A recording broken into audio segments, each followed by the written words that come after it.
زي ما احنا عارفين دايما ان الواحد خد وتربيته دايما بتقول، وسنة محمد صلى الله عليه وسلم والدين وكل حاجة بتقول: لا شماتة في المرض. لا شماتة في المرض، لان المرض ده بتاع ربنا وممكن يصيبك في اي وقت.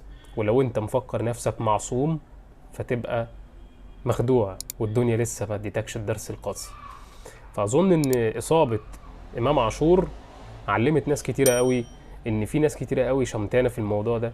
من ضمنهم شخص شاف امام عاشور وهو داخل المستشفى، زملكاوي، بيقول له: يا رب يكون رباط صليبي يا امام. هقول لك امام عاشور رد عليه قال له ايه، ولكن بعد ما تنتش اللايك للفيديو. صلوا على النبي عليه الصلاة والسلام. اللهم صل وسلم وبارك عليك يا سيدي يا حبيبي يا رسول الله. اشتركوا في القناة بقى لو انتوا لسه مش مشتركين، لو انت اول مرة تشوفني، وفعل الجرس على الكل عشان يوصلك كل جديد في الفترة اللي جاية. ايه هي الرسالة في شماتة المرض من واحد؟ ما بالك بقى جماهير الزمالك واعلامي نادي الزمالك اللي طلعوا واتكلموا في الموضوع ده.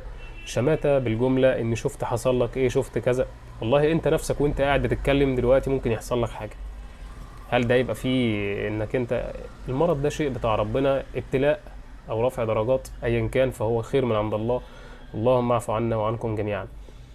فامام عاشور رد على المشجع اللي هو داخل المستشفى بعد مباراة الاهلي والاسماعيلي، وهو داخل المستشفى مشجع زملكاوي بيقول له: يا رب يكون رباط صليبي يا امام. امام عاشور رد عليه برسالة واحدة بس وقال له باللفظ: ردي عليك هيكون في الملعب. ردي عليك وعلى اللي زيك هيكون في الملعب. فربنا ان شاء الله يشفيه ويشفي كل مريض، وخصوصا الطيبين او الناس اللي سالكه، ربنا يشفيهم يا رب، ويعفو عنا وعنكم جميعا، ويفك كربنا وكربكم جميعا.